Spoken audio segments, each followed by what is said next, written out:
to imagine all life as you know it stopping instantaneously and every molecule in your body exploding at the speed of light. Total protonic reversal. Protonic reversal. Protonic reversal with your host, Conan Neutron.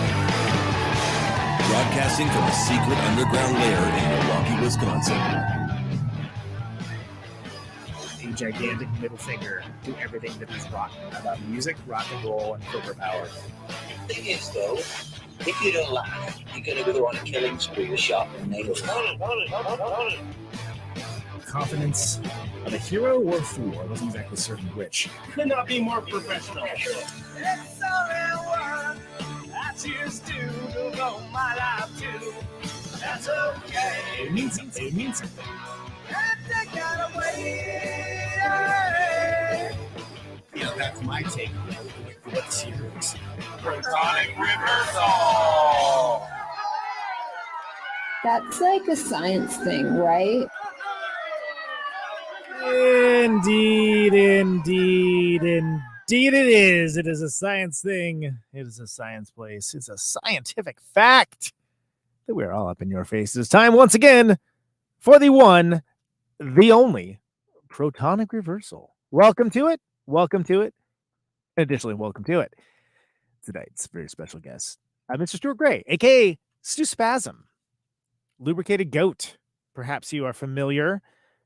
The Art Gray Noizz Quintet, Crunt, rock and roll legend, one might say. In fact, one just did say, myself, I said it. So since I said it, it is therefore true. So yeah, we're going to get Stu shortly. Very excited for this. It's going to be awesome. Want to get this business out of the way? The people tell me I should do, and so I'm doing it. Welcome to Conan Neutron's Protonic Reversal. I am your host, Conan Neutron. I'm a rock and roll lifer who has toured and recorded for over 22 years, most known for the band Conan Neutron and the Secret Friends. Music is a huge part of my life, and I use the format of this very long-running podcast to talk about music with musicians whose work I enjoy and respect. Folks that may or may not be household names but do something very special. This is episode 294. If this is your first time with the show, all the archives are at protonicreversal.com and are always free. No ads, no sponsors, no kidding. If you'd like to support the show and get episodes sooner, you can give $1 a month to patreon.com/protonicreversal. And if you like the show, or even just a single episode, please feel free to share it along. Like, subscribe, post a review. All of that helps people find the show, and it's just a darn nice thing to do. All right. So without any further ado, Stu, welcome to the show. Thank you very much for having me. Very excited to talk to you, man. This is it's not every day I get to talk to the mighty Stuart Gray, aka Stu Spasm. I had a Lubricated Goat cassette that I got in high school. And, right. It was one of the most genuinely baffling records I had ever gotten at the time, which, to be clear, I mean that as a compliment. Like, I did not know where it was coming from at all. Like, I had yet to discover the birthday party. I had no frame of reference for anything. All I knew was I couldn't stop listening to it. So thank you for that, for a formative high school experience. and that's, I guess, how we're starting this out. And I like the fact that you have the Art Gray Noizz Quintet has a new release. Yeah. Very soon, right? Yeah. Or actually, wait, it just got released. It got released this week. I'm not sure what the technical date of its release was, but we have a record release show coming up. There's new music is the important. that's definitely, yeah. Yeah. It's taken a long time. I'm glad it's finally out. So tell me a little bit about this record. This new record, and I'm only passingly familiar with the Art Gray Noizz Quintet. I've liked what I've heard a lot. It seems like it comes from the grand tradition of, the birthday party, and some of your former bands as well. But like, just that real kind of deep down and dirty, noisy, but there's almost like a blues element to it to a certain degree. How did I actually know nothing about how Art Gray Noizz Quintet came together, except for I think one of the first shows was the Color of Noise premiere, right? Yeah. Well, basically, when they had an after party for the Color of Noise movie. They needed an AMREP band that was in New York, and the choices were maybe The Unsane, possibly Boss Hog, or Lubricated Goat. And I had actually stopped doing playing under the name Lubricated Goat, so I put together the Art Gray Noizz Quintet to play the after party for the Color of Noise movie. That's fantastic. And to get Tom Hazelmeyer to jam with me. which is always a treat. I actually had him on before the movie came out. And then I've had him on since, but I had him on like before the movie came out, but that's how long this show's been around. So however long that's happened. But I know that there were going to be release shows at the time, but there wasn't one around me. I lived in Oakland at the time. I live in Milwaukee, but it feels like that's a natural audience for a band such as Art Gray Noizz Quintet, right? I mean, that's got to be like, that's your people that are coming to that. Yeah. Yeah, well, he's not really a jamming kind of guy. He wanted to rehearse the jam. Right. So what was the original? Was the original conceit to do new material, or was it to do Lubricated? It was literally just a band to play at the after party, and then people liked it so much they said, "Oh, you should keep on playing." So we decided that we would play periodically. And it seems... Go ahead. Yeah, people just really liked it, so we play periodically. We don't play that often. Well, it seems like there's a through line through it, right? Like I think, like, not that it sounds the same, but I think if you like Lubricated Goat, you're probably going to be into what you're doing now. Like there's a through line through all of it. Yeah, well, when we first did it, we actually did a few Lubricated Goat songs to have the Color of Noise type theme. Right. And every now and then we do a bunch of Lubricated Goat. Like we did a show with The Unsane a couple of months ago. So we did a few, we tried to do our heaviest set, which included some Lubricated Goat songs. Nice. And that's you got Rich of Live Skull playing with you, right? If I remember correctly. Yeah. And of course, Skeltonboy on bass. Yeah. Skeltonboy, who only uses 2 strings on his bass. I love that so much. Is that like a practical thing, or is it an aesthetic decision? I think it's very practical. There's nowhere to go beyond those 2 strings. So none of that fucking slappy shit and badunk. You might have the bonk, but you don't have the badunk. Right, exactly. Yeah. Important. So how do you look at Art Gray Noizz Quintet? Do you think of it more as a band and more as a sort of songwriting vehicle presentation? Like, is it more of a collaborative effort? How would you define it? Yeah, it's a new band. It's not just a continuation of Lubricated Goat. It's got some very distinct songs, and we write new songs and incorporate them into the band. And it's not always a quintet. It's actually been a sextet before, but you always have to these days claim to have as many band members as you can in the band, because they only give you 2 drink tickets when you play. So it's pragmatic then. All right, great. Yeah, it behooves us to say we have as many people as possible in the band. Oh yeah, we got a whole baseball team. For no other reason. Yeah, exactly. Yeah. I liked the COVID cover series, right? I thought that was a good use for what is a lot of people idle time. I thought that was a really cool thing. Was that something that you had kind of cooking around for a while ahead of time, or was that the COVID cover series? Yeah. What's that exactly? Well, you have reworked some of the Lubricated Goat songs, right? You're the Spectator. Oh, I didn't understand what it had to do with COVID. Oh, I think it was marketed as the COVID coverage series at some point. Maybe I'm misspeaking. I don't know. Well, every now and then we do some of the choice Lubricated Goat songs, you know. Right. And the arrangement is going to be, you know, it's the same song, but obviously it's different people playing it, so it's gonna hit a little different. It's gonna be different people playing. Yeah. And yeah, we choose the best Lubricated Goat songs to incorporate into the set, and that was a good one. Do you feel like is it ever weird revisiting older material like that? Like, do you feel like it still has vitality to it? Is there memories attached to it, or do you kind of think of it more as it's just the music? No, I mean, there's certain songs that I'm very fond of, and I'm glad to reincorporate them into the set.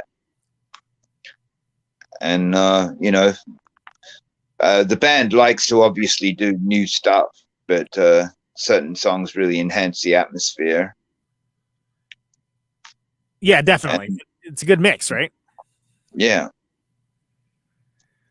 And then there's certain songs that people will even yell out for, Lubricated Goat songs like In the Roar or Jason the Unpopular, Nervequake. If you're familiar with them. I as I mentioned, I have them on cassette. So yeah. Which album did you have on cassette? I had the Paddock of Love, right? I had one, and I had the one that came out in '94. Forces You Understand. I had that one too. I think I was. Right. Yeah, that one just got re-released on vinyl. Oh, that's good because I don't have a cassette player anymore. So not many people do. Yeah, I was gonna say. Yeah. So let's actually, if you don't mind, let's go back a little bit towards that, because so first of all, when you started up with Lubricated Goat, it was in Perth, right? Which is kind of like a world in and of itself. Well, I just happened to have been doing a kind of a tour of Perth, because an old drummer of mine was living there, who I used to play with in Melbourne, and I bumped into him in England. Right. And we wanted to collaborate again, but at the time he was living in Perth, and he was able to book me some shows over there. So I went all the way over to Perth to do these shows, and then recorded some music while I was there. Did you ever have an idea that it was going to be anything other than those songs, or these designs on doing that, perhaps, when you started with it? Well, one side of the first album was recorded in Perth in a studio, and then on the way back, I went to Adelaide and recorded what became the second side. And it became an album just by having enough music to create an album. Right. to be a enough material. There's a very salacious element to the whole reasoning why I was there. How's that? Maybe I shouldn't go into. I mean, whatever you feel comfortable with. I mean, well, if you want to hear the actual story, I would. I had a tour booked to Perth, including a return flight back to Sydney. So the whole thing would have only been like a couple of weeks. But then I went out to this show the night before while I was in Sydney, a Cramps show, and I fell asleep. And I was sexually assaulted by this woman while I was asleep. And when I woke up, it was too late to get my flight to Perth. Well, then. So I lost half of my ticket to Perth, and ended up being there for a lot longer than I intended to. Yeah, I don't this think is a very clean version. Yeah, I was gonna say I appreciate You can read between the lines, I'm sure. And also, I don't think that would be It's covered. been documented in some interviews and things. I don't want to like Sure. defame your show with these details. I was going to say, I don't think that's covered under flight insurance either. No. So all right. So then that's the stuff that ended up being plays the devil's music, right? That's Yeah. right. So basically, what we recorded in Perth was what became one side of the Devil's music, and what I recorded in Adelaide, which was actually on a 4-track, was the second side of the Devil's music. And then the Paddock of Love album was stuff that I had been doing in a band I had a couple of years earlier when I lived in Melbourne. Oh, interesting. Okay. So and that's the one Guy Maddison's on that one, I think. If I remember correctly, right? Although he wasn't in the band that I'd had in Melbourne, but he became an intrinsic member of the band. I actually met him when I was in Perth. When I was in Perth, my old drummer from Melbourne was living there, and I encouraged him to move to Sydney. And I also kind of encouraged Guy to move to Sydney to play in my band. Nice. Yeah. Well, those are worked out well for them. I was gonna right down to the fact that I brought Guy on tour to America, and his career flourished from then on. Now he's in Mudhoney. I was gonna say he's doing all right. Yeah. Yeah. So that's a great band, right? Like that's a great set of players. That really was a great band, and I wasn't able to bring them on the tour to America when I finally came over. I still kind of regard them as the definitive lineup of the band, but Guy was good enough, or Guy had his proverbial shit together enough to come to America, whereas Brett, the drummer, would have been a liability to bring on tour to America. Even though he's a fantastic drummer. Sure. Yes, people have things about them. Understood. Yeah, you want to have these wild and crazy guys in your band, but they're not necessarily very good at traveling around and, keeping it together. Yeah, precisely. Just being a fantastic musician doesn't mean you're fantastic at being an adult or a regular human being necessarily. Yeah. It's nice. Well, Brett used to actually dress like he was in Guns N' Roses. In fact, he would probably have loved to have been in Guns N' Roses, and they would have liked a whole band to dress like that, which was just crazy. That didn't really seem like your vibe. No. And they couldn't believe it when they saw that bands that dressed like grunge bands actually got to travel around the world and play music. It's a kind of an 80s aesthetic ideal. Yeah, and that's interesting because I like talking about from folks that were around and working from before that era, where it kind of seemed like what was more broadly acceptable as like what a rock and roll band looks like sort of changed rather than it being just a punk rock thing or like pub rock or whatever. Then suddenly, yeah, you could just be jeans and a t-shirt and you're playing your guitar, and it's more important about what you're playing than having the correct hairspray necessarily. Well, the 80s was a really weird time. I mean, you could look at like rock magazines and laugh your head off at the way some of the bands looked. Yeah, it still can. So whenever we had our picture taken, we would like pout and like pull our pants up really high so we had a big bulge in our pants and stuff like that. But in a piss-taking way, Right, yeah, like the Derek Smalls and Spinal Tap with the yeah, all that. Definitely. So talk to me about since we're talking about Paddock, right? The Paddock of Love era. Tell me about the songs for that. Like when that all came together, you mentioned that was like a previous. Some of that was like previous band stuff that you kind of reworked and remade. Yeah, I mean, some of them worked out really well. And I mean, we got our old bass player to come in and play on some of the songs, and it was just done so quickly that some of the feels weren't that great. We played the songs faster than they should have been, and then there was other songs that we had written when we were tripping on mushrooms that we tried to recreate in the studio that didn't really quite work out so well. Yeah, I mean, it was patchy, but a lot of albums there was this concept of like just going into the studio and banging stuff out in a few hours and then mixing it the next day, and that's not always something that you can successfully do. That's why when it does successfully happen, it's like the it's not really the norm, you know. It's like what was I going to say? Yeah.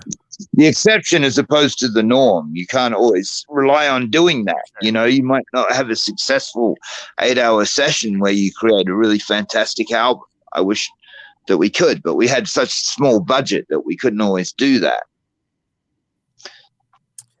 But it was kind of a formula that we kind of like relied on because we had so little money. Yeah, I mean, that's very real. You know, you're going to be able, unless someone's paying for it, someone's going to pay for it. Yeah, it's kind of based on the formula for the first Beast of Bourbon album, which was knocked out that way. And it wasn't, you know, it's just not something that you can always do. I wish you could, but some of my records, I wish I could have spent way more time in the studio, but I just didn't have the budget for it. How do you feel recording has changed over the years? Well, I mean, these days you can spend as much time as you want because you don't have to buy tape and stuff like that. And that's the same thing that pertains to like movies and things. Like there's all these series on TV. Like you go to watch something on Netflix and it's like, this would be a good movie, but they make it into like a, you know, 4 or 5 hour thing because they don't have to buy tape or, you know, film. And it's like, I wish these people had to buy film so they would have to like just make this thing a lot more succinct, you know. Call your shots a little more instead of make it 8 hours of content. If the tape was more precious or the film was more precious, they wouldn't be able to just indulge themselves so much. And to an extent, that's happened with recording as well. I mean, I loved just recording on 16 track with a, you know, one roll of Ampex 356 tape or whatever, or on a 4-track machine. Yeah, look at something like Funhouse, right? Yeah, absolutely. That turned out fantastically, but it's almost like you one of the nice things I liked about that box set is you got to hear all the stuff that they left off and that they didn't do, right? Yeah. And in some cases it's like, no, they made the right decision there. That was only okay. I mean, it's still the Stooges, so it was pretty good, even when it wasn't, you know, the best. But you make different decisions when resources aren't limited. I think it's probably well, the original version of The Spectator on the Paddock of Love album, the tape literally ran out. And I came up with this thing to just kind of like wrap it up, like Killed by His Own Shadow or whatever. I just had to wrap it up because I'd literally run out of tape and I couldn't afford another roll of like, you know, Ampex tape. Were you like eyeing the tape machine, like watching it wind down? Yeah, I seem to think that we were. That's yeah, that became the coda of the song, but it kind of worked quite nicely. It works really well in the song, and it's almost like what you're talking about. There's that movie, The Five Obstructions, I think is what they call it, where these filmmakers have to make a. I feel like I reference this a lot, but they have to make a film, but they have like a limitation of something. I think it's Lars von Trier. Yeah. And like you have different challenges, right? So it's sort of like you can't use this or you can't use that or whatever, and then you have to like make a film with it. It was an interesting exercise. Yeah. Do you find the lack of limitations in today's recording to be like more freeing, or is it something where you kind of think that maybe the whole crayon box isn't necessarily that useful? No, I mean, I love the luxury of just being able to do whatever you want like that. But I like to actually take it into a proper studio and then mix it in there. Yeah, there's nothing quite like that. And I can't bear, like, you know, all the extra tracks that you have because they're digital. I can't bear the idea of any earlier takes that I wasn't happy with being left on there for future generations to play around with. I like to delete everything except for what I want to use. It's interesting. So it's the so the idea is if you have a definitive version, that's a definitive version. Like you don't have to. There won't be and get rid of all the leftover shit, you know. I like that. That makes sense to me. That makes a lot of sense. I mean, anything before the last take is obviously wrong. Otherwise, you wouldn't have done it again. Yeah, absolutely. Yeah. How did you end up being hooked up with Tom in the first place? Because that was way back when. That was like 80, 86, 87, somewhere around that neighborhood, right? Yeah, well, I had 2 albums done, and then we actually got offers from 2 labels. One of them was Toxic Shock Records, who sent us a Corrosion of Conformity and a Skin Yard record, which was ironic because Jack Endino was in Skin Yard, and we ended up working with him. Yeah. But and the other record we got was a single on AmRep. I think it was Pogo the Clown or something. And that was more up our alley, you know. It was more demented and crazy. So it was like, it was flattering to actually be offered to be signed to these American labels, because a lot of bands would sign send their stuff out hoping to get signed, and we had labels offering to sign us. Yeah, and which is great. obviously Toxic Shock was probably in a better position, but AmRep was way more on our wavelength, so there was no doubt that we went with them, and it ended up being the right decision. It seemed to match the aesthetic of the band and what you were doing. Absolutely. Yeah, and I'm glad we did. It was the right decision. Absolutely. It does feel like there's a certain degree of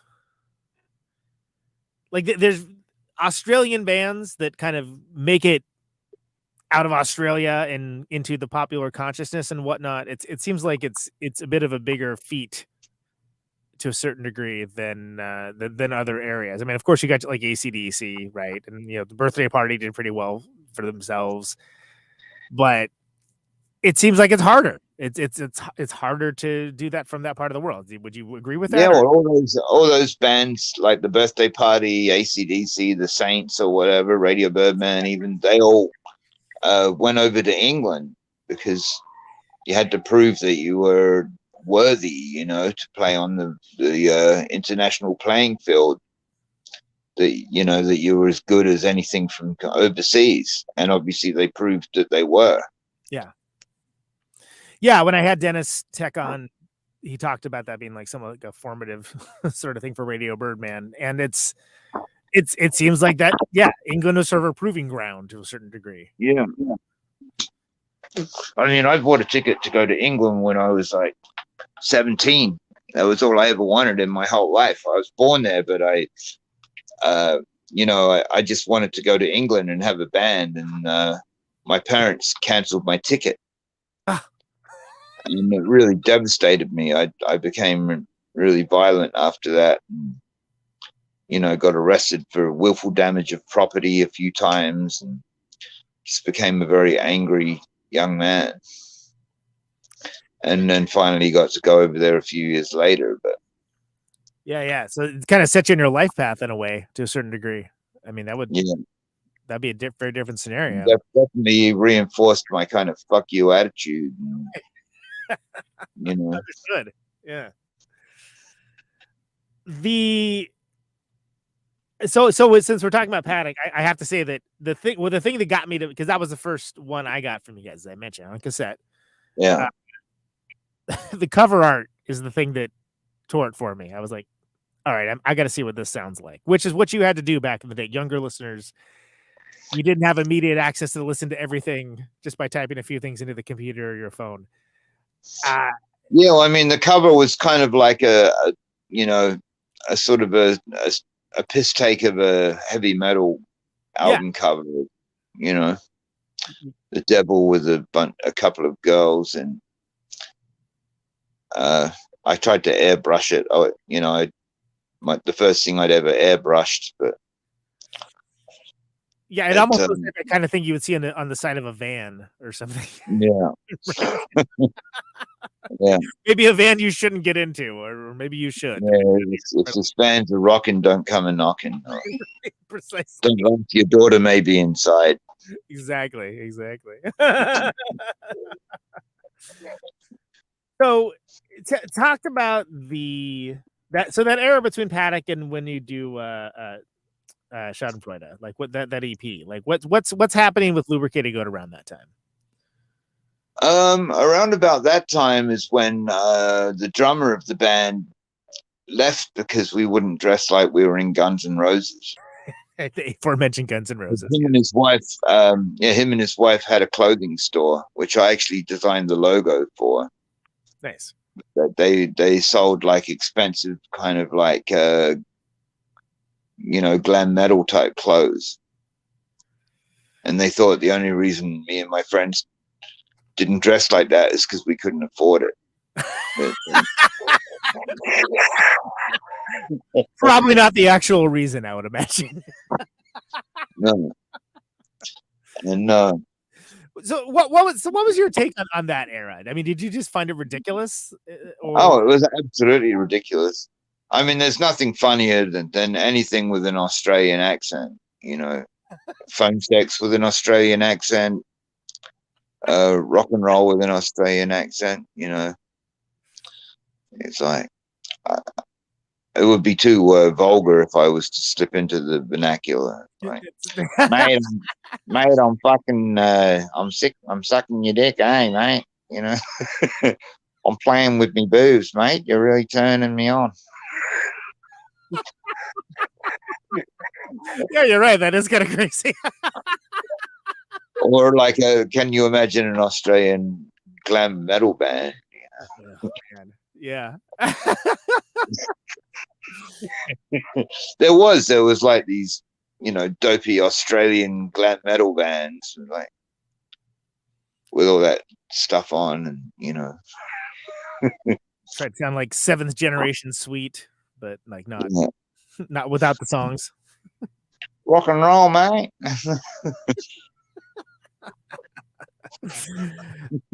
How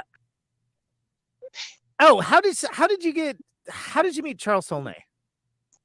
Charles Tolnay, technically I'd known him since I was about 16, but I mean, there was such a small scene in Adelaide where I was growing up that I would see Charles and his brother Michael out at shows. And then eventually they had a band called Grong Grong. I don't know if you've ever heard of Grong Grong. No. They were like a kind of a crazy birthday party-ish type band. Charles Tolnay was in it, and his brother Michael used to wear like a black leather executioner hood and a top hat and would storm around the stage. And they opened for the Dead Kennedys, and Jello just really loved them, and he signed them to Alternative Tentacles.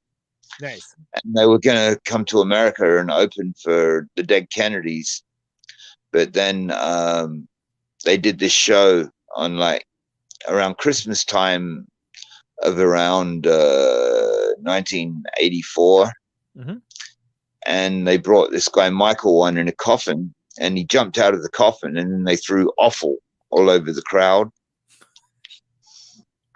And they're opening for Public Image, And so the crowd was throwing offal back at the stage, and there was just offal all over the stage. Right. And it was like a great show, but these skinheads were Zig Heiling at Public Image, and Johnny Rotten stormed off the stage, and these bouncers were like smacking people in the crowd with the stems off the mic stands, and then people pulled the bouncers into the crowd and started beating the shit out of them. And then the show came to an ugly halt. And when they finally came back on, there was a line of bouncers and a line of cops behind them. Anyway, later on that night, Michael OD'd on heroin and ended up a quadriplegic. Oof. And then he, over a couple of years, he went from a quadriplegic to a paraplegic to a wheelchair to a walking frame, but he never got back to where he could actually perform again. Ugh. And so Charles Tolnay formed this other band, King Snake Roost. Yeah, that's that band I know. That band I have. Yeah. So then King Snake Roost toured America and got signed at the same time as us to AMRAP. And after they got back to Australia, Charles was playing in my band because a couple of the other guys in my band, who also were from Adelaide, were back in Adelaide working shitty day jobs to try and save up for the next tour. So anyway, at that point, Charles played in my band, but he was kind of chubby, you know. So he was a vegetarian, so we called him, we all had pseudonyms, so his name was Fruit Loaf. Wow. Because he was like meatloaf, but he was vegetarian. Oh, I got it immediately, yeah. But when it came time to play naked on television, he wasn't comfortable with his body. Yeah. So he opted out of playing naked on television. So then we got this other guy, Peter Hartley, who had been in the band, to play naked on television. In the same way, Brett Ford, who had drummed on the record, left the band because we wouldn't dress like Guns N' Roses. Right, yeah. Now. So then we got this other guy, Peter Reed, to mime to his drumming. And Brett was like, I want to be on TV. I want to be on TV. We said, well, you shouldn't have left the band then. So now, can you clarify the playing naked on television part of that? Because that's not something I'm familiar with. I'm familiar with that was really strange. Yeah. I mean, I always said, because there was a band in Sydney called No More Bandicoots who used to get naked while they were playing. My band had never gotten naked, although we did used to have these shows where if you went to the bar naked, you got a free beer. And promotion. Were very successful shows. Yeah. I used to have like 12-hole Doc Martens, so I couldn't be bothered unlacing them all the way down. So I would just pull my pants down to the top of my Doc Martens and waddle over to the bar and get a drink and then waddle back to my seat. Because you weren't allowed to just like hang out naked all night. You had to put your clothes back on afterwards. Right. It's going to hang a little brain. Exactly. I mean, it was, it was some level of sophistication going on. And, anyway, so somehow it went from this stuff to, do you want to play naked on TV? And it's like, well, we don't play naked. Maybe you mean No More Bandicoots. They play naked. Why don't you ask them to play naked on TV? And this guy, Bruce Griffiths, who had some association with the show, said, no, we want you to play naked on the show. So it was like, well, I mean, I guess it's a good opportunity to be on TV. And also, we would love to, shock the fuck out of everybody. Surprise. Yeah. So I was like, all right, we'll do it. And like any good prostitute, we got paid for it. So was that was that specifically for you guys, or was that like a regular bit for that show? Like, what was the? No, they'd never had anything like that on before, but apparently there was a kind of a nude theme running throughout the show. I don't know. It's like meant to be some kind of political comment about censorship in society or whatever. So we went down there. We were pissed off because we weren't going to get to play live. There was some other. Was it miming? It was like you mimed along to the song. Yeah, so we were like miming like a band on Top of the Pops or something. Yeah. So there was some other kind of, industry, favored band also on the show. I can't remember who they were, but so we were going to be miming to our song. So we decided maybe we should wear our guitars up really high like the Beatles.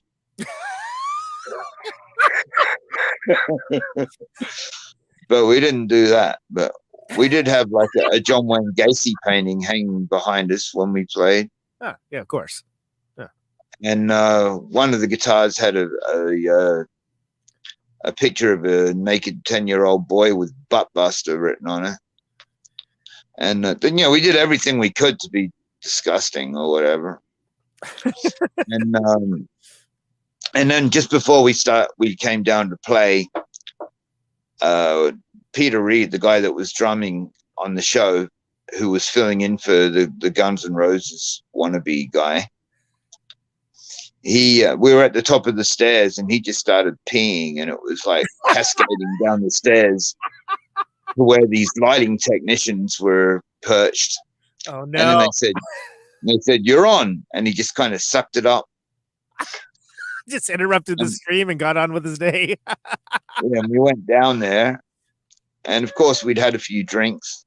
No. Yeah. Just as Oliver Reed did in his famous naked fighting scene with Alan Bates in the movie Women in Love. Uh-huh. And we went downstairs and, we didn't wear our guitars high like the Beatles, but we swung them around.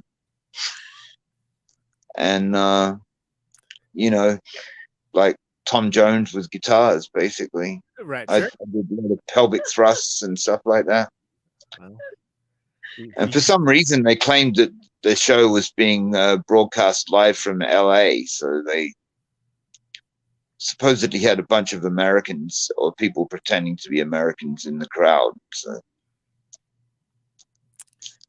How did that go over? Was that Oh, I mean, the only problem is I lived in this house where everybody was like on drugs and on the dole and broke and all this. So there were 7 bedrooms in the house.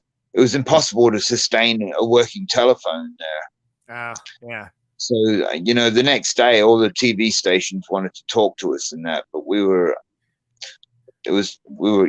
they weren't able to get hold of us. Yeah, Skippy forgot to pay the phone bill or something, right? It's Yeah, so I was unable to be contacted. So I missed capitalizing on the whole experience. It was still like, front page news and stuff like that. Yeah, I reckon so. Yeah, and all these talk radio stations were saying it's disgusting, and what do we do about it? Moral panic. What do we do about these guys? Like, what should be done with us? Did they ever decide? They had some bad ideas of what to do. It wasn't give them $1 million, I would imagine. Yeah. No. So we didn't quite get to capitalize on our notoriety. And then not long after that, we did a show opening for Sonic Youth at some big venue. And they said, the Vice Squad cops are here. And when you do that song, they're going to come down and arrest you. Now it's like something on Spinal Tap. I love it. Yeah. So I was like, when we got ready to do that song, I'm like, all right, all you cops, you better come down the front. We're going to do the song. And then we did the song, and we didn't get naked, and we didn't get arrested and all that. Did they look really disappointed that they didn't? Probably. I didn't actually see them, but then later on that year, we played in Seattle, and we did that song on Halloween, and Mark Arm leapt up on stage and pulled my pants down, and Tad leapt up on stage and pulled Guy's pants down. You got to give the people what they want, Stu. You really do. Definitely, yeah. So this era, going into psychedelicatessen. Yeah. Right. Charles is out at that point. He's you've got you got kind of a little bit of heat behind the band, such as it is in those. Well, essentially, at that point, we were maybe that was the first time the label actually paid for us to record. I can't remember, but they didn't give us that much money. But I was using the actual band members that had gone on the tour. But that was definitely a record that could not be just done in like 1 day's recording and 1 day's mixing. Yeah, there's a little more time and attention put in that one. A little more. Well, there should have been, but you know, there's too many effects on there and all this. And what I always say about that record is the cover is better than the record itself. Although the songs are good, but they just weren't given their full potential by the way it was done. I just needed to be able to spend more time in there perfecting them. In fact, there's one song in particular that we still do now in the Art Gray Noizz Quintet. And there's a couple of songs that have been re-recorded subsequently. Right. Without the crazy say ass. that the band, you know, when they say stuff like the band is currently in the studio recording their new album. For us, that meant that we're in there that day recording their album. You know, there's none of this. We're in there for a week and all this shit. I wish there was. I mean, look, I've used this story before, but the band Metallica, that Saint Anger record, I'm not sure if you're familiar with it. They spent people hate the mix of that record and all that. I know they about spent it. 3 weeks on the snare sound. Yeah. What they came up with. Look, it's a bold aesthetic choice. I'll say that. But 3 weeks, that's what he came up with. The 3 weeks. Yeah. Okay. Yeah, I mean, if I had 3 weeks, I would have fucking had a hit on my hands. Right. Exactly. You probably wouldn't have said. Or not. Pang! Like that. Like. I guess I had fucking 3 weeks to, you know. See, but this is but that record affects notwithstanding, you know, there's some good tunes on that one. That one kind of grows the legend a little bit. And just to put things in its context, this is before I call it the great gold rush of weirdo music. In like late 91, right? So can you talk a little bit about what Lubricated Goat was up to around that time? Did it feel like there was something in the air with all these different bands that were doing things? I mean, we toured over to America again, but you know, there was never any idea that Lubricated Goat or a band of that name could ever become a commercial band, you know. Yeah, what appealed to 15-year-old Conan Neutron at the record store is probably not going to appeal to teeny boppers and the greater.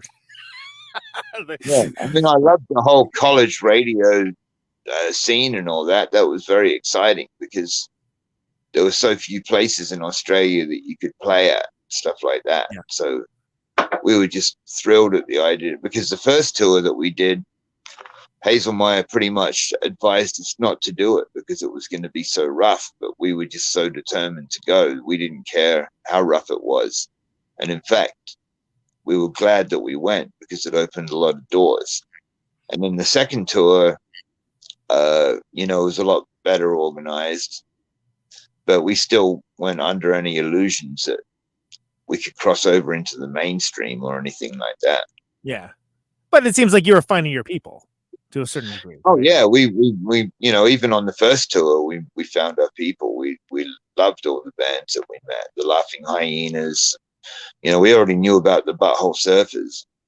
Arguably, the best show we ever did was the first show we ever did in America, where we got to open for the Butthole Surfers.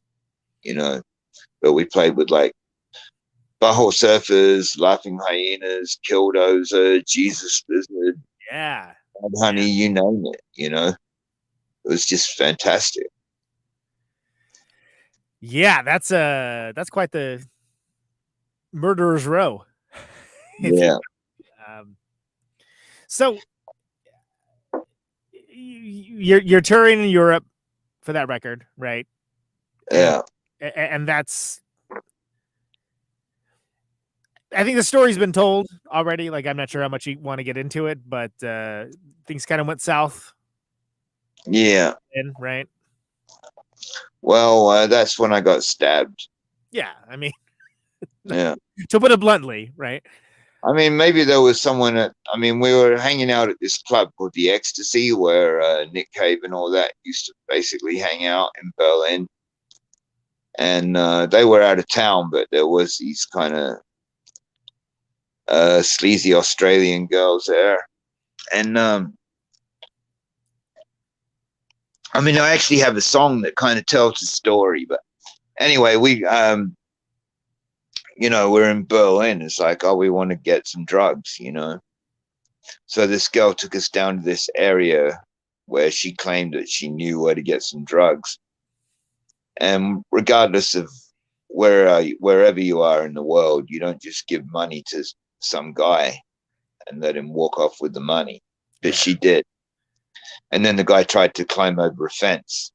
So we dragged him down by his legs and got him up against the wall. And then, unfortunately, we had bought these cheap switchblades in Hamburg. They were basically not even sharp enough to open an envelope with. One of them was a switchblade. The rest of them were stilettos. So one of them came out the side. The rest of them came out the front. But if you held them against your body and release the button, they wouldn't even penetrate you. But when the guy had our money, we got him up against the wall, and he had a knife behind his back. And the guy in my band called Ren, who's dead now, he flipped his stupid switchblade and goes, "Now who's got a knife, motherfucker?" But before that, we had all been, because we'd been in America before that, we were trying to rap in German. So we were going, "Yo, Duden, ich bin ein schlecht Motherfucker," which phonetically we thought said, "Yo, dude, I'm a bad motherfucker." But in fact, in German, it says, "I'm bad and I fuck my mother." Ich habe You speak German? Ich habe 3 Jahre nach der Oberschule. Yeah. Oh, you speak German, do you? I did 3 years of it in high school, so I know just enough to be good. But I knew what that was. Right. So we were going, we were in the van and going, somebody's going to fucking get stabbed before this tour is over. In fact, I had this dream one day, sleeping on the in the van. I thought it was a friend of mine, had his head sliced open like an egg, like a boiled egg, and his brains was seeping out. And a voice said, "He's still singing." Anyway, so this guy got his knife out, and we're going, "He's got a knife. He's got a knife." We're going, "Wo bist du Geld?" Give us our money back. Where's the money and all this? And we did actually beat him up and get his knife off him and get the money back. And then he suddenly came charging after us, and he had another knife, and he's running down the street and chasing me. He slashed Ren across the head, and Ren kind of stayed where he was, and the guy proceeded to follow me. And then it was like early Monday morning, because we'd been out drinking all Sunday night. So it was early Monday morning, and I went behind the door of this building where these workmen were, and he was down the alley, and I didn't know that. And the workman said it was safe to come out. And then when I came out, he was right behind me again.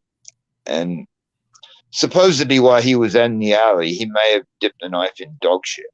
Oh! So then he was chasing me down the street, and there was no fucking cool music like there is in a chase movie. Right. It's not There was exactly just the sound of my breath and my feet on the fucking cobbles, Yeah. And then I went into this building, hoping to get out over the back fence or whatever, but it was all chained up. So the door went, he came in and just slashed my face open and started like stabbing me in the head, but it was like slipping through my hair. But I think he thought that he had like done the job, you know, because he missed my jugular by like about a centimeter. And then he left. And then I came out and ran, and one of these dopey Australian girls were there. And I was going, oh my God, it's so deep, and just sticking my fingers in the wound. And then we flagged down a cab and went to the hospital, and the hospital called the cops. And then they basically flushed the wound out and stitched it up and told me to come back in a week. But then we went back to the hotel and got some stuff that I had left behind, and then went to the next show in this town called Gammelsdorf. And then I tried to play that night, but it hurt too much, so I stopped. How did that next show go? Yeah, I mean, that's like, that's kind of a crazy. I mean, I know you're in a routine, right? And to a certain degree, like that's the reason why you're there. But that can't have been easy. Yeah, and then the next day, we had to drive to Switzerland. I can't remember if it was the first day or the second day, but we were still tourists, you know. Yeah. So we went to Dachau to check out Dachau, and I was walking around Dachau, and I couldn't swallow, and I couldn't breathe, and I couldn't turn my head, and I felt more like an inmate than a tourist. Yeah. And that's why my book starts. The first line in my book is, "The day after I was stabbed, they took me to Dachau." Like the greatest opening line for a book ever. Pretty good. That's pretty good. Yeah, have you You're written? not allowed to tell anyone that. No, none of your listeners are either. Is this between you and me and a few thousand people? Exactly. Yeah.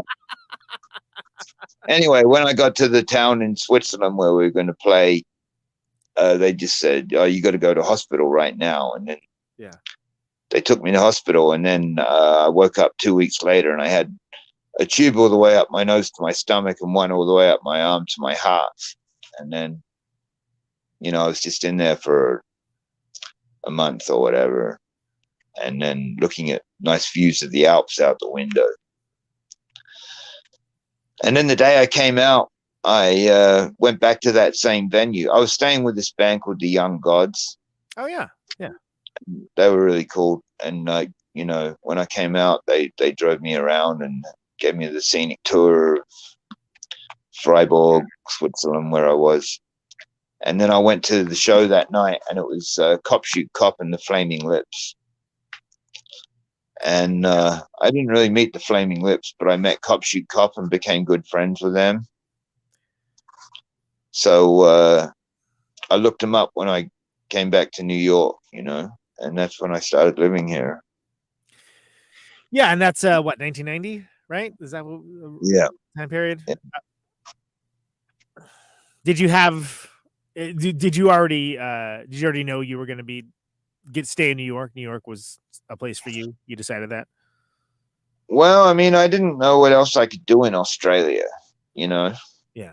It was before all the stuff that subsequently happened. And when I lived in Australia, none of the bands that I really liked used to come over there and stuff, you know, like the Butthole Surfers or whatever. And they didn't after I left, they had these, you know, like, well, in the same way it did in America, like alternative music or whatever became really big and stuff like that, you know. Yeah. But I didn't know that was going to happen. So I just, you know, I didn't know what else I could really be doing there. So I stayed in America. And that's so shortly afterwards, that's when you met Kat, right? That's around that time period, and like I met Kat on the first tour in 1989. Gotcha. Okay. And I was very enamored with her, and because we said we were going to marry American girls and stay in America, like in a kind of a tongue-in-cheek fashion. And I said, sure. Yeah. Well, I'm going to marry her then, you know. Yeah. If I'm going to marry anyone, I'll marry her. So I guess word got back to her, and she was quite flattered by the whole thing. And when I didn't actually bump into her again for like at least a year and a half or whatever. And then when I did, we just got together, you know. And that's you started writing songs together, right? And that's what begat Crunt a little later, right? Yeah. And that was with Russell, right? If I remember correctly. Well, I mean, I was living in New York, and then Kat, of course, was from Minneapolis. So when I got together with her, I moved to Minneapolis, but I didn't really, you know, wasn't much for me in Minneapolis. Yeah. And for whatever reason, we moved to Seattle, and Russell was hanging out there, who I already knew from New York, and we started jamming, and then we wrote some really good songs. So that's when we did that record. Yeah, that's a good record. I think it's underrated in that time period. Absolutely, yeah. Did you think that was going to be a band that had legs at all? Or? Yeah, I definitely did, you know. And in fact, Babes in Toyland was already kind of on the way down. And so it's ironic that her label and everything kind of sabotaged the whole thing to a certain extent. Because I had like a whole tour lined up. It's Crunt. It was getting great reviews in England, stuff like that. Yeah. And we had a John Peel session lined up and all that kind of stuff. And then those guys, for whatever reason, because they already had like happening bands, like Russell and Kat, decided not to do the tour, or were talked out, or certainly Kat was talked out of it by her management and stuff. And so then she went back to Minneapolis for Christmas and never came. She said she wasn't going to do the tour. And I said, well, if you're not going to do that tour, don't even bother coming back. And she didn't. There you go. That's there you go. Yeah, that's a shame. I felt like that band had a lot of promise. Well, I said to her, never put your relationship in front of your band. And she didn't. It's just the fact was her band was already over, really. Yeah, at that point, yeah. But I mean, I wasn't trying to like break up her band. No. I mean, it seemed like it was a parallel thing, right? It was sort of, yeah, both things can exist. Yeah. So then, all right. So let me get the timeline here. So that's when you started the Forces You Don't Understand record, right? That's actually, I had already recorded that before I got together with her. That's with Vinny on drums. Yeah. Was that? Do you have the idea that you just had more to say with Lubricated Goat, and you wanted to do different stuff, or like why was it a Lubricated Goat record instead of something different? I guess is where I'm going with this. Because there was, pardon me, I'm going to the bathroom while I'm talking to you. A Protonic reversal exclusive. Don't look. I'll keep the camera up here. This is anyway, I've done a lot of episodes of this show. This is a first. Yeah. Listen to the rhythm of the falling rain. Can you hear it? Close your ears. I'll try and pee against the side of the porcelain so you won't hear the noise. It's a Stu Spasm exclusive. Not what you would expect, though. Yeah. Right. So anyway, I had actually started to do that recording because this guy had a label and offered to pay for it, but he actually fucked us over and split with the money that he had or whatever. And Vinny was in particular very pissed off about it, and he kind of pinned him up against the wall by the throat. We actually did this big show at the Palladium, the famous Palladium in New York, where Sinatra used to play and all that kind of shit. Yeah. And anyway, so I had started to do that recording and ended up owing Martin Vesey a bunch of money for it. and it was a very awkward situation. But ultimately, the label PCP put it out, a couple of years later. Mm-hmm. And now it's just been re-released recently on vinyl by this label called something Sequence. Yeah, I remember seeing something about this a little bit further back. Yeah, it's embarrassing. I can't remember what it says, but something Sequence. Anyway, they're a great label. They're going to put out a bunch of my stuff. Oh, that's fantastic. That's awesome. Yeah, they're from Italy, but it's run by an American guy. Yeah, I know I can't think of it either. I'll figure it out. Jonathan Clancy, his name is. It's fantastic. Wants to do so much of my stuff. I'm embarrassed that I can't remember the name of it. Well, but, and that's go ahead. No, you go ahead. Oh, I was just gonna say it's almost kind of seems like that's where you transition a little bit from the more kind of noisy, grindy earlier stuff to your version of, like what Tom Waits or like Nick Cave kind of moved in, where the intensity kind of hits in a different way. And well, I was recording at a nice studio, and I got to like indulge myself in a certain fashion, and different kind of styles of music and stuff like that. I mean, apart from the drums and bass, I played all sorts of stuff on that record, Yeah. Even multi-tracking my voice and all this kind of thing. But ultimately not a long-lived lineup for Lubricated Goat, though. Well, I mean, I did used to do a few gigs with the guys in that lineup. I had a couple of different kind of revolving lineups. Sometimes it would be this guy Tony Lee that's on the record and Vinny. Other times it would be Charlie Andrus, the late Charlie Andrus of the Unsane. Of course, yeah, Charlie. He's fantastic. He was like Mitch Mitchell, if you've ever seen him. And Todd Ashley from Cop Shoot Cop would play with me, and then ultimately Nats from Cop Shoot Cop played with me for quite a few years. And it was good. So how do you find yourself working with Mark and doing the Blood Loss record? Sorry, what's that? How do you find yourself doing the Blood Loss record and working with? I didn't do a Blood Loss record. I thought I'm sorry. Am I getting that confused? Wouldn't you do some Blood stuff? Loss was everybody from my band except for me. That's right. Okay, my bad. Sorry about that. Please. Although I was in an earlier version of Blood Loss in Australia that was called Zulu Rattle. And the reason why I ask is I feel like that's what? I'm sorry. No, that was in the 80s. So in the 80s. Okay. Yeah. Earlier on. So yeah.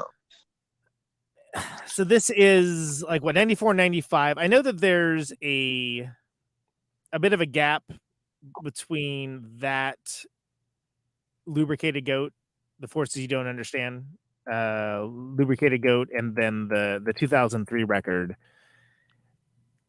What's happening? I did a whole soundtrack called Love God.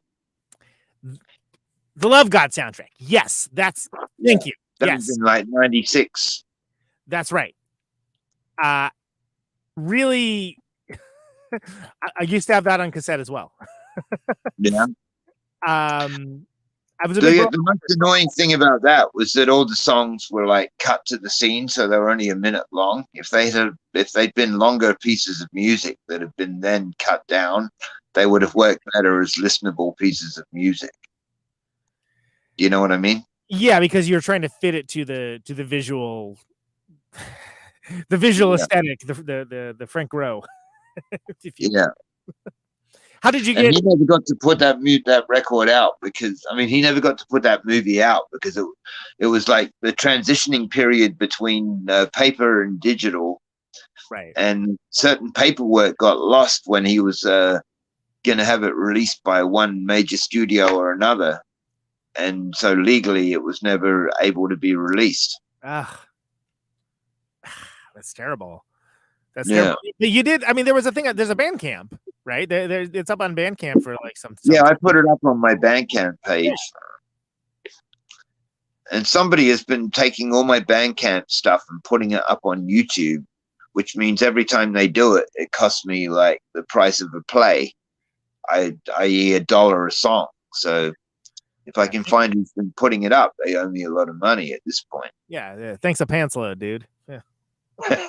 As if it's not hard enough to get by as it is. Right. Yeah. Exactly. Yeah. So the love. So how did you know Frank Rowe? Like how was that? It's funny because he just got in touch with me, and this is long before the days of Facebook or anything else. He got in touch with me. But the funny thing about it is when I first came over here in 1989, when I was in LA at the end of our tour, I was an extra in the movie Cry Baby. Oh, the John that's Waters right. movie. Yeah, I remember that. Yeah. And then it turns out, like, we were in the scene when Johnny Depp wins the chicken race between him and Iggy Pop. Yeah. And we come running up to the Johnny Depp's car and cheering. Yeah. And it turns out Frank Rowe pointed out just a couple of years ago that he was in that exact same scene. And if you can actually see that scene on, I mean, for years I tried to pause that scene on DVDs and that, and it was just too blurry. But now you can pause it, and if you look at that actual scene, me and Frank Rowe are in exactly the same shot, like a 2-second shot. Oh, how funny! 10 feet away from each other. Yeah, that's awesome. So then, all right. It was like a pickup shot where they showed the movie to test audiences and they needed to film some more stuff. Yeah. And because the initial movie was shot in Baltimore, the pickup shots were done on a ranch owned by Disney outside of Hollywood. So everybody that was in the whole movie was all assembled on the sketch. People from Patricia Hearst to Joe D'Alessandro to Iggy Pop to Johnny Depp to that hatchet-faced woman that was in the movie, and numerous other well-known people, like you name it. And everyone that was in the movie was all on the set at the same time. Ricky Lake, unbelievable amount of people, and me, like, we're all in the line to get our haircut. We're all in the line to get I was the only one prepared to get my hair cut short at the back. So I was in the line with like Iggy Pop, Johnny Depp, and all these other people. Nice. That's awesome. That's great. Yeah, that's a classic movie. I mean, John Waters is such a magnet for weirdos in the best possible. I know. I love John Waters. Another funny thing is in Australia in like about 1984. I went to see Divine doing her stage show. Yeah, how was that? And I actually danced on stage with Divine. I was flipping chocolate mousse at Divine, and she came up to the side of the stage and stuck my head up her dress. And then later on, when they wanted dancers on the stage, my friend said, "You go up there." And so I went to the front of the stage, and Divine like grabbed me by the collar and goes, "Not the potato masher." And then she goes, "I forgive you." And then I went up on stage and danced behind her. I used to have pictures of it, but I lost them. That's amazing. I love that. That's fantastic. Yeah. So wow, yeah, that's quite the transition. So you started back in Lubricated Goat in the 2000s, right? There was a couple Yeah, because it was like the name I was known by, I just did it for fucking way too many years, Yeah. It's a hell of a name, honestly. Like, I mean, like if you got a name called I know, but we've come up with much funnier names than that in the past, It's like that's not the greatest name I ever came up with, and it's probably been a hindrance in a certain sense, Sure. Depends on who you are. Again, for me it's an attribute that's positive, but again, if you try to cater to me, you're not going to make a great living as a musician. Sorry. Yeah. So that's why I never expected to, be any up there with Nirvana or anybody else. I wasn't kidding myself. So there's that great old ones album that's like it's got stuff that was on like the Dope Guns and Fucking. It's got some Crunt. It's got that one Crunt song on there. Like it's Chris X put it out, right, as Reptilian, I think, if I remember. Yeah, he's re-releasing it as well. So fantastic! Good. Oh, that's great. It was never on vinyl before, so that's going to come out again. Very cool. Very cool. And it had like a kind of a Cthulhu-looking thing on the front of the record that was made out of squids and crab claws and that, because it was one of the great old ones. Yeah, like Cthulhu, like the Yog Sothoth-looking thing. So because the great old ones. I know my Lovecraft very well, so it was not lost. You did. Yeah. Did you have any thoughts towards when you did that, was towards like maybe recordings you weren't crazy about, but you liked the songs to kind of bring out something different out of it? Well, the funny thing is, the people that were playing in the band at the time really enjoyed playing those songs, whereas I had newer songs that I wanted to do at the time, as opposed to revisiting old songs. So it's only now that I've gotten to do some of the later songs that I had written, subsequent songs, instead of revisiting old songs. Yeah, and that's that's when you have so much material, that's always going to be a balance, right? Some people are going to want to favor the older material, some people are going to want to work on new stuff. That's how it goes to a certain degree. And so then that kind of puts you back on the map a little bit. And then there's so at one point Creighton starts playing with you from Heroin Sheiks, right? If I remember correctly, this is like a couple years later, maybe. Yeah. And that's when you start playing with Rich, correct? Yeah. Okay, good. All right.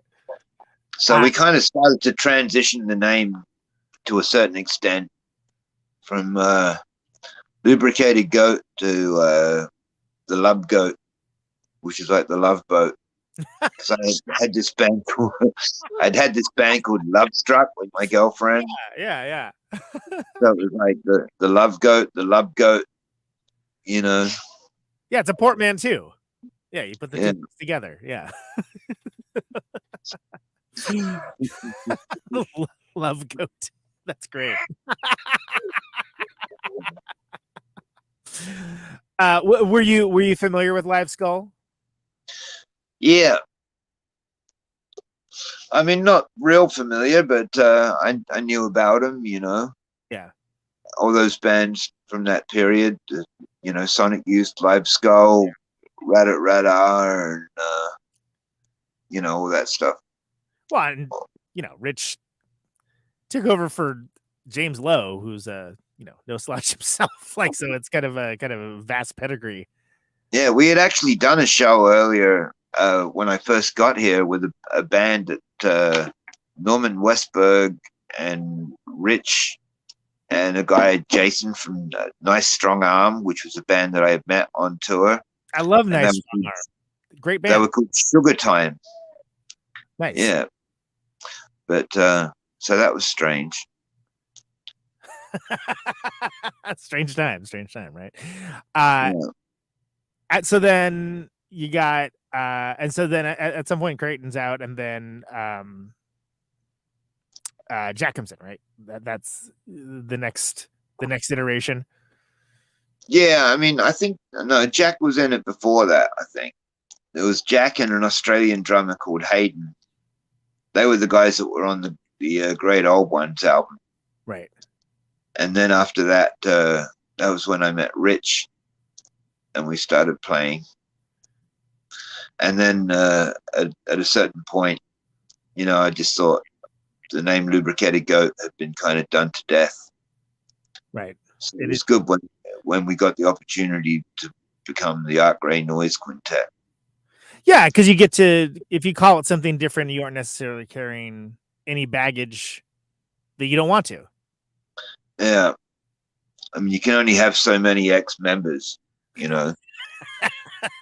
I mean, when I think about bands that I like, you know, I would be mad if it was just constantly different people all the time.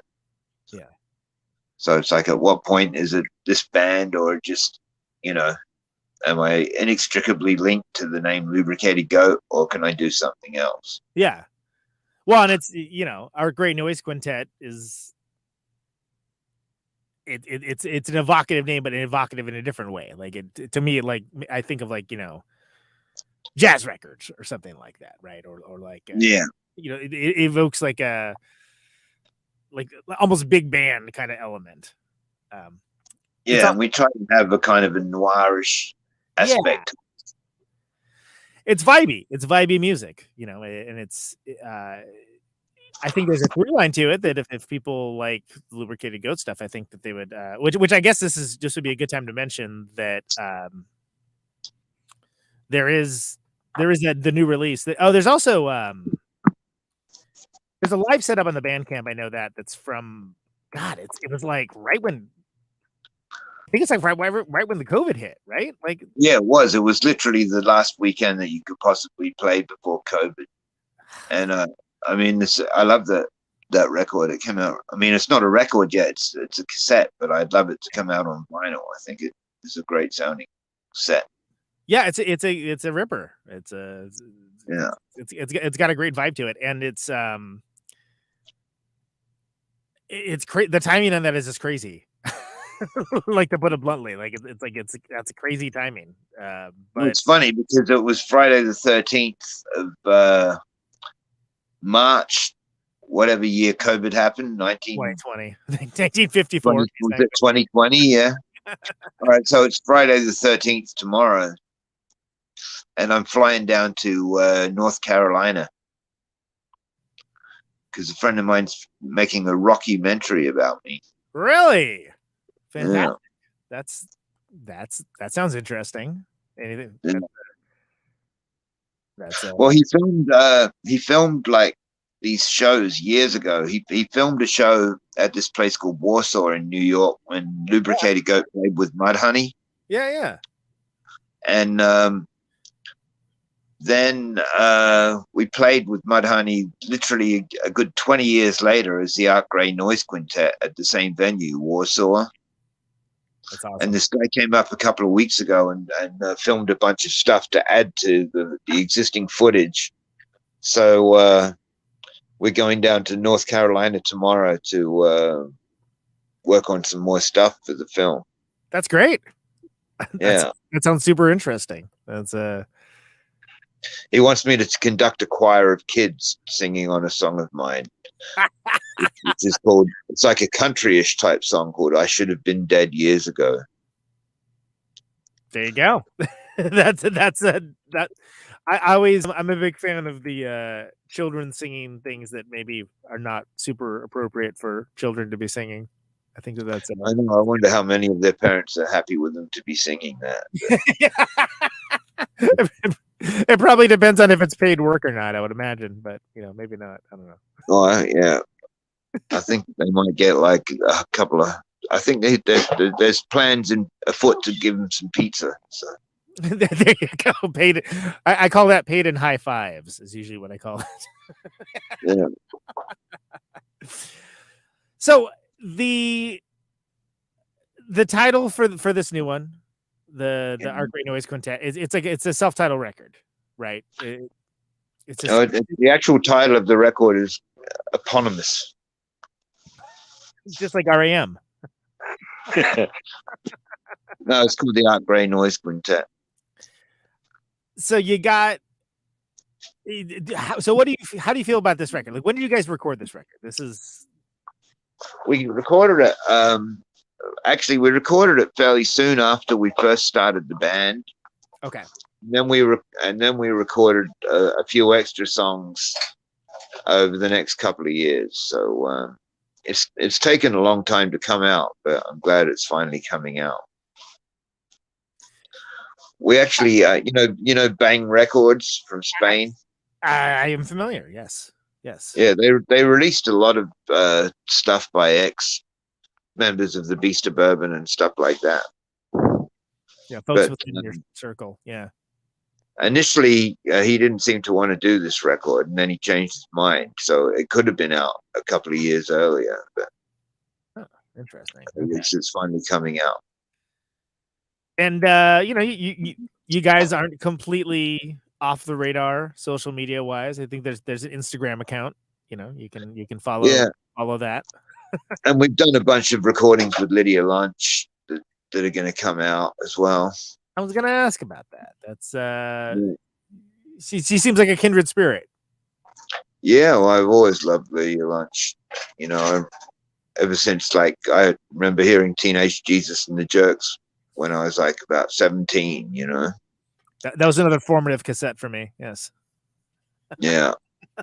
So we've played lots of shows with her, and we've actually backed her a couple of, you know, like once played a show as her actual backing band, and we've done some recordings with her, including you know, the song Permafrost by Magazine. Oh yeah, we recorded that, and we did Mass Production. Nice. The Iggy Pop song. Yeah, I know it. Yeah, and a couple of our songs as well. Killed by an Idiot is one of them, which she really likes. Yeah, so we want to get her to do like 2 or 3 more songs, and then we'll have enough for a whole album. That's fantastic. Of course, COVID got in the way of doing a lot of this stuff, unfortunately. Yeah. I mean, that's not unique to Art Gray Noizz Quintet. I think that's the case for a lot of folks, but it's well, at first that show that we did on the Friday the 13th of 220 or whatever, I was like really not taking COVID at all seriously. Yeah. And of course it became more serious, but but the thing to remember though, and I've said this before, is that people a lot of times attribute what we know now to what we knew then, and those were very different things, because the way the information was coming out, it was not immediately clear in any way, shape, or form, I must say. So, yeah. But yeah, there are some things where it's like, oh man, dodged a bullet.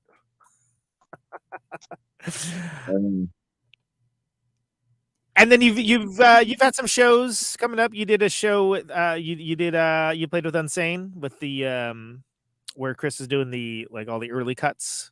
Yeah, we did that. And we did like another show with Lydia a month or 2 ago, and then we did the one with the Unsane, and then that's the last one we did until our record release show, which is on the 10th of June. Nice. I'm excited for it. I'm excited you guys are getting out, and I think it's look. I haven't heard the record proper yet, but I think all the live stuff I heard off of that live record are really great, and I think it's going to be real interesting for folks. And I think there's going to be like, if you like the other stuff, you'll probably like this, but also there's new stuff there too, and I think that's great. Definitely. Where do you live exactly? In Chicago? Close. I live in Milwaukee. I'm from Oakland, California, but I live in Milwaukee, Wisconsin. Oh, okay. Well, hopefully we'll come out there and play. Hit me up. I'm actually doing shows with Russell's new band next month. Oh, yeah? Yeah. In your actual band? Yes. What's the name of your band? Oh, I'm in a band called Conan Neutron and the Two Good Friends. Oh, okay. So and what's Russell's new band called? I'm sorry, say again? What's the name of Russell's new band? Oh, Service. So they're practically unsearchable, but they're great. Jill, the front woman, is she's a force to be reckoned with. And the records, I'll send you a copy. I'll send you a link to their all right. It's awesome. It's really good. I'm looking forward to it. Great. Stu, hey man, this has been fantastic. Thanks so much for doing it. Really appreciate your time and all the great stories and everything. Well, thank you. I'm impressed to be in the pantheon of people you've had on your show. And I'll put a link to the new record for people to pre-order it and all that good stuff. All the show notes, all the things that the nerds that pay attention to that kind of stuff want to have available. Last thing. So this is a canned question, and you're welcome to answer it however you like. If God exists, what would you like him to say? not quite that existential. Why do you do what you do? Because I've always done it and I still love it. I think that's a reasonable answer. That's a very reasonable answer. Stu, sir, thank you so much, man. Thank you. Take care, brother. See you down the line. Don't be a stranger. All right, bye. Oh, there he goes. Stu Spasm, aka Stu Gray. Awesome guy. That was great. Hope you guys enjoyed that. Let's hear a couple songs. And so if you're watching this or listening to it live, Art Gray Noizz Quintent.bandcamp.com. And then there's also the record you can get at Bang Records, and I'll make sure that all those are in the show notes. Cool. Thanks so much for paying attention, and let's hear a tune. And so they covered me with blood and into shark infested waters. Schools of mermaids gathered round, and together we were slaughtered. That time, God will better. Time is forever. Don't matter if you got no soul. Come on, baby, let the bad time go.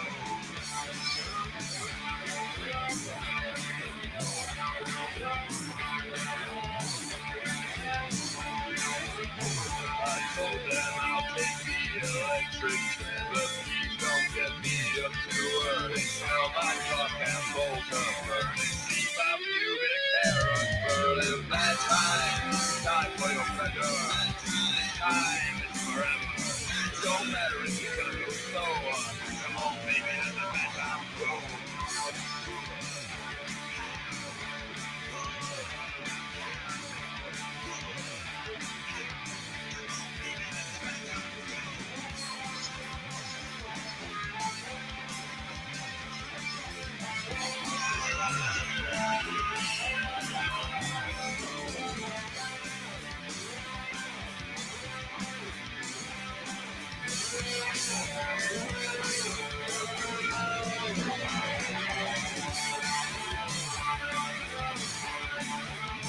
I told them I'll take the electric chair. Please don't get me up too early. My cock and balls are burning. Stop you making uncurling. That time, stop for your pleasure. Time is forever. Don't matter if you got no soul. Come on, baby, let the back rock roll.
The Spectator. That is a Lubricated Goat song, but that is the Art Gray Noizz Quintet version of it that you can find at their Bandcamp. Art Gray Noizz Quintet, NOIZZ.bandcamp.com. That came out in 2020, like near the end of it, like December, I think, something like that. I like that record. I think it's actually might be a better version. This is off of the live release, the Friday, March 13th, 2020 cassette that they were talking about earlier. And this is Killed by an Idiot.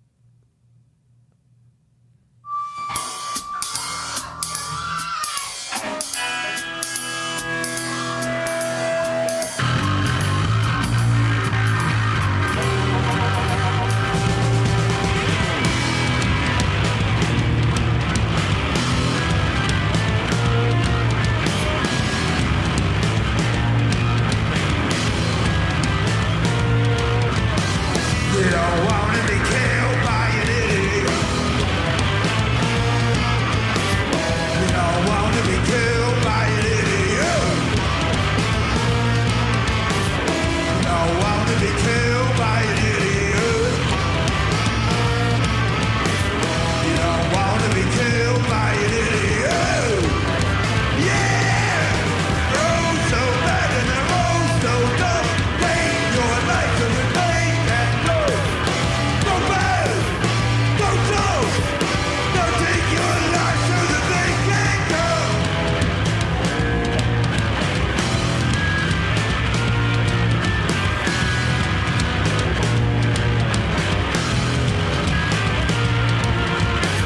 You don't wanna be killed by an idiot. You don't wanna be bagged by 100 no. You don't wanna be felled by a fanatic. You don't wanna be shot down by a schoolboy or two. Oh, so bad and oh, so dumb, and don't take your life to the day can go. Go bad, go dumb. Don't take your life so that they can go.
You don't wanna be killed by an idiot. You don't wanna be bagged by a hunter, no. You don't wanna be felled by a fanatic. You don't wanna be shot down by a schoolboy or two.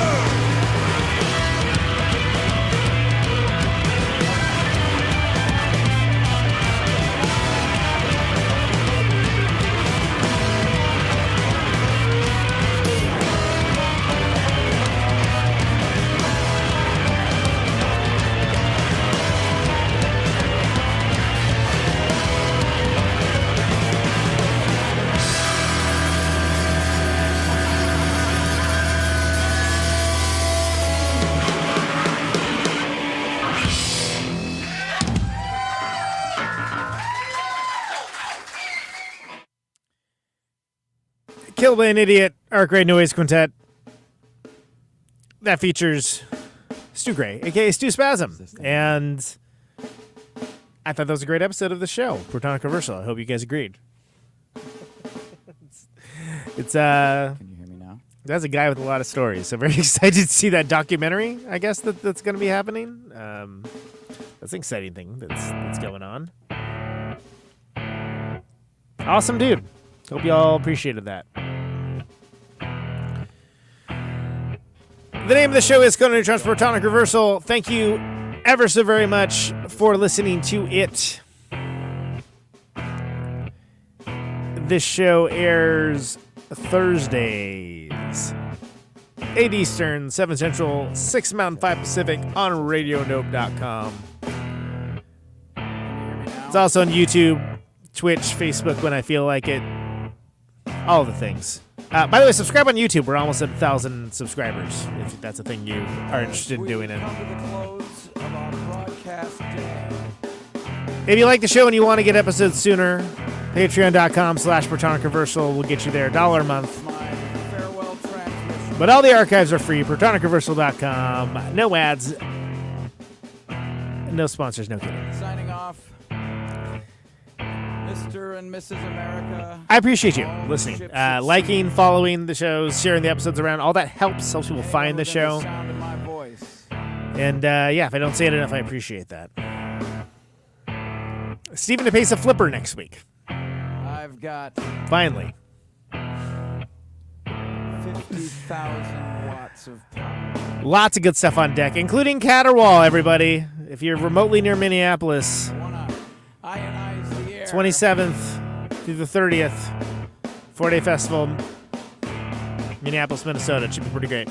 Anyway, stay safe out there. Microphone turns sound into electricity. Please. Can you hear and take me it easy. now? Out on Route 128, dark and lonely. I got my radio on. Can you hear me now? Can you hear me now?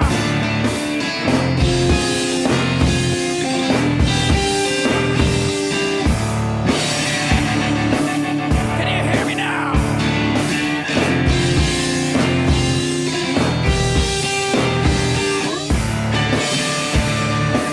Can you hear me now? The end of radio.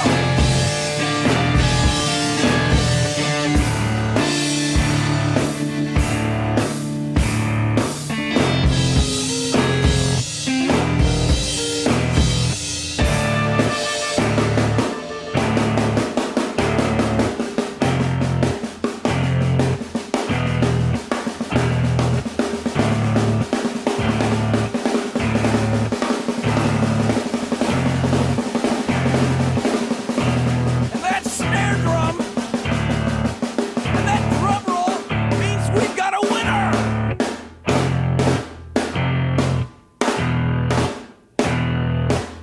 If you're the fifth caller, or any caller at all,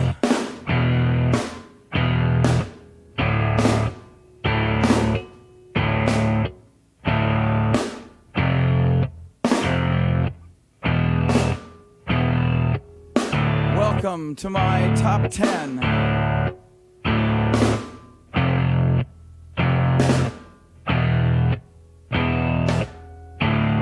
I'd like to thank our sponsor. But we haven't got a sponsor. Not if you were the last man on earth. She was prepared to prove it. This one goes out to a special girl.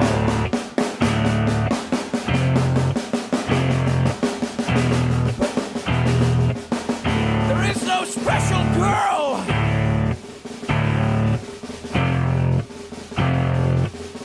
It's the end of radio. The last announcer plays the last record. The last what? Leaves the transmitter. Circles the globe in search of a listener. Can you hear me now?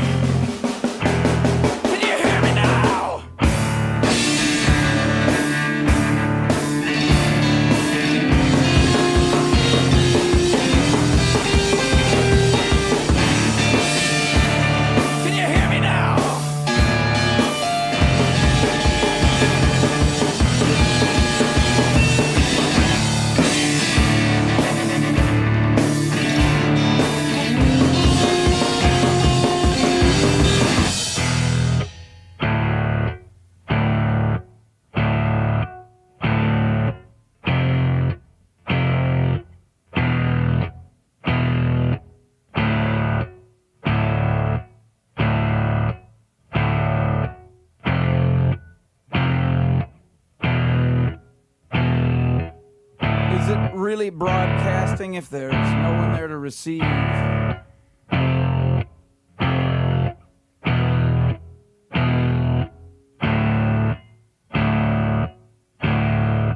It's the end of radio. As we come to the close of our broadcast day,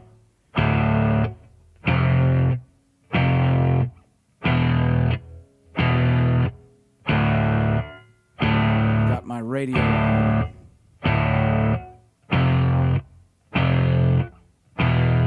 Can you hear me now?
This is a test!